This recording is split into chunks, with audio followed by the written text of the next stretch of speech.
Hello students, আমি সুমন ভৌমিক চলে এসেছি তোমাদের জন্য নতুন একটা ভিডিও নিয়ে। এই ভিডিওটা বর্ধমান ইউনিভার্সিটির এসইসি ফার্স্ট সেমিস্টারের পরীক্ষা সামনে, তোমরা জানো। তো এসইসি সাবজেক্টটা যাদের মেজর ইংলিশ আছে বা 4 ইয়ার অনার্স যাদের ইংলিশে, তাদেরকে এসইসি তো কম্পালসারি পড়তেই হচ্ছে। তাদের একটা টপিক আমি ফার্স্ট সেমিস্টারে পড়িয়ে দিচ্ছি। তোমাদের এসইসির অনেকেরই সমস্যা আছে বলো, তো এইটা কাজে লাগতে পারে। তোমাদের সিলেবাসের মধ্যেই আছে। এসইসিতে তোমাদের 2 মার্কসের 5টা প্রশ্ন লিখতে হবে, 5 মার্কসের 2টো প্রশ্ন লিখতে হবে, 10 মার্কসের 2টো প্রশ্ন লিখতে হবে। 40 মার্কসের এক্সাম, 10 মার্কস তোমাদের ইন্টারনাল অ্যাসেসমেন্টে আছে। তো একটা প্রশ্ন আমি পড়িয়ে দিচ্ছি, এটা মোটামুটি 5 মার্কসের জন্য গুরুত্বপূর্ণ, একটু দেখে নেবে। প্রশ্নটা হচ্ছে LSRW as stages of language learning. LSRW মানে হচ্ছে লিসনিং, স্পিকিং, রিডিং, রাইটিং। সেটা হচ্ছে as stages of language learning. Language শিখতে গেলে, ভাষা শিখতে গেলে LSRWর ভূমিকা কী? লিসনিং, স্পিকিং, রিডিং, রাইটিংয়ের ভূমিকা কী? তো আমরা জানি একটা ভাষাকে আমরা 4টে ভাবে শেখা যেতে পারে। ভাষাটা আমি পড়তে পারি, ভাষাটা আমি বলতে পারি, ভাষাটা কেউ বললে আমি বুঝতে পারি, ভাষাটা আমি লিখতে পারি। এই 4 ভাবে একটা ভাষাকে শেখা যায়। তো ভাষা শিক্ষাতে এই 4টের ভূমিকা কী? তো শুরু করছি আমরা। যে listening, speaking, reading and writing or LSRW ক্যাপিটালে আর 4 skills involved in language learning. Language লার্নিংয়ের এই 4টে হচ্ছে স্কিল বলতে পারি। The skills are acquired in that order. এই অর্ডারে স্কিলটা শেখা যায়। And listening and speaking are generally considered to take precedence over reading and writing. Normally কিন্তু রিডিং বা রাইটিং মানে পড়া বা লেখার থেকে লিসনিং অ্যান্ড স্পিকিং, শোনা বা বলাটা একটা ভাষার ক্ষেত্রে বেশি গুরুত্বপূর্ণ হয়ে ওঠে। কারণ আমরা একটা ভাষাতে দেখবে চট করে সেটা পড়াটা প্রশ্ন আসে, কেউ লিখলে তবেই তুমি পড়ছো। তো একটা ভাষা আমরা সারাদিনে খুব কমই লিখি, অনেক কাজে বছরের পর বছর লেখেই না, কিন্তু যেটা কাজে লাগে সেই ভাষাটা বলতে পারি কিনা আর কেউ বললে বুঝতে পারি কিনা। ওই জন্য স্পোকেন ইংলিশের চলটা আজকের দিনে এত বেশি। কারণ লিখতে আর কতটুকু হয় সারা জীবনে মানুষকে? পড়াশোনার পার্টটা মিটিয়ে ফেলতে পারলে খুব কম মানুষ আছে যাদেরকে রেগুলার বেসিসে কিছু লিখতে হয়। তো নর্মালি কী হয়, আমাদেরকে বলতে হয় আর কেউ আমাদের সঙ্গে সেই সংশ্লিষ্ট ভাষায় কথা বললে বুঝতে হয়, সেটা বেশি ইম্পর্ট্যান্ট হয়ে যায়। মানে speaking and listening are more important than reading and writing. Here is a more detail explanation of each stage. এবার প্রত্যেকটা স্টেজ নিয়ে আমরা একটুখানি ডিটেলে আলোচনা করব।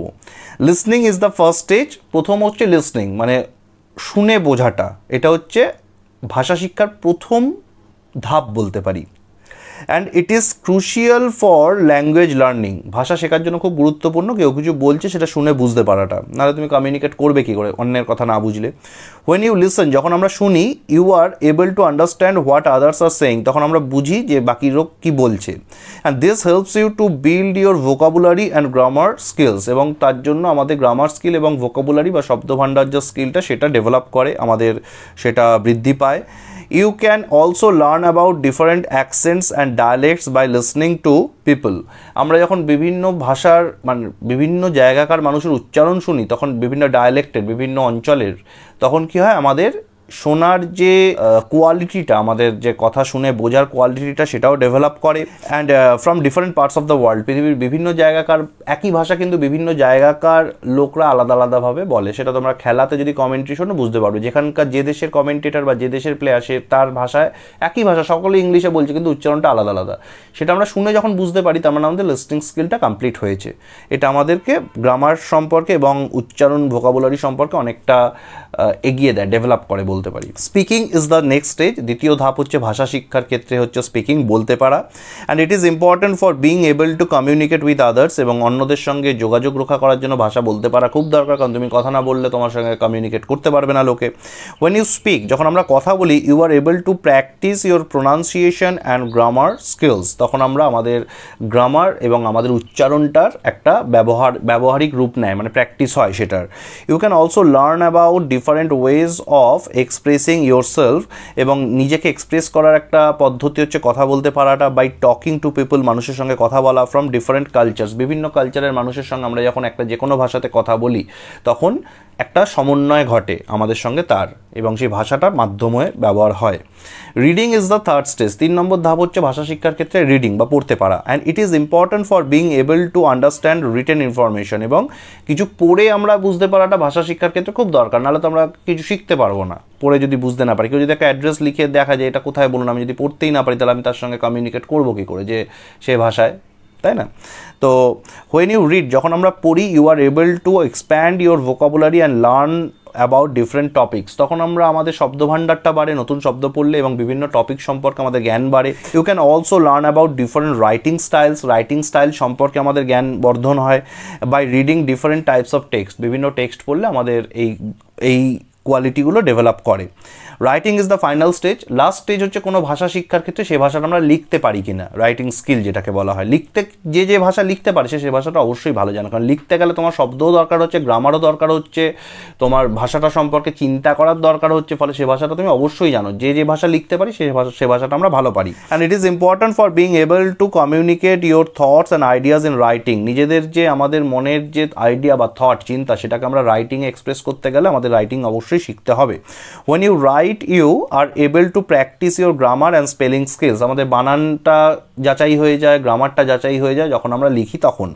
you can also learn about different ways of organizing your thoughts, আমরা চিন্তাগুলোকে সাজাতে পারি যখন আমরা লিখতে পারি, তখন আমাদের চিন্তাগুলোকে আমরা সাজিয়ে সামনে আনি লেখাতে, ফলে আমাদের অর্গানাইজিং থট প্রসেসটাকে এক জায়গায় আনার যে প্রসেস, অ্যাকচুয়ালি যে মাধ্যমটা সেটা লেখার উপরে নির্ভর করে অনেকটাই। By writing different types of text, আমরা যখন বিভিন্ন টেক্সট লিখি তখন আমাদের থট প্রসেসটা খাতায় বেরিয়ে আসে বিভিন্ন রকমের টেক্সট লিখলে। The LSRW stages of language learning are a useful way to think about how to improve your language skills. The language স্কিলটাকে ইম্প্রুভ করতে গেলে LSRW প্রসেসটা ফলো করতে হয়। লিসনিং, স্পিকিং, রিডিং, রাইটিং, এই চারটে জানলে তবে একটা ভাষা পুরো জেনেছি আমরা বলতে পারি। By focusing on each stage in turn you can develop a strong foundation in all 4 areas, এবং যখন আমরা প্রত্যেকটাতে ফোকাস করব তখন একটা ভাষা শিক্ষার যে ফাউন্ডেশন, এই চারটে listening, speaking, reading and writing, এই চারটেতেই আমরা পারদর্শী হয়ে উঠবো। যদি LSRWতে আমরা ফোকাস করি তাহলে আমাদের ভাষা শিক্ষাটা কমপ্লিট হয়েছে আমরা বলতে পারবো। তো এই ছিল এই নোটটা LSRWর উপর। তো SEC ফার্স্ট সেমিস্টারের জন্য তোমাদের খুব ইম্পর্টেন্ট, তোমাদের সামনে পরীক্ষাতে এটা একটু LSRW সম্পর্কে একটা বেসিক নলেজ তোমরা গেইন করলে আশা করি। যদি ভিডিওটা ভালো লাগে তাহলে অবশ্যই লাইক করবে। তোমরা চাইলে SEC নোটস আমার থেকে কিনতেও পারো, পারচেস করতে পারো। তোমরা চাইলে সেকেন্ড সেমিস্টারেও তোমরা আমাদের সঙ্গে অ্যাসোসিয়েটেড হতে পারো আমার কাছে, যেখানে তোমরা SEC, AEC, major English honours সব রকম কোর্সই পেয়ে যাবে। তো ভিডিও ভালো লাগলে অবশ্যই লাইক করো। পরের ভিডিও খুব তাড়াতাড়ি দেখা হচ্ছে। এরকম পড়াশোনা সংক্রান্ত ইংলিশের উপর আরও ভিডিও পেতে চ্যানেলটা সাবস্ক্রাইব করে রাখতে পারো তোমরা চাইলে। তাড়াতাড়ি দেখা হবে। Thank you.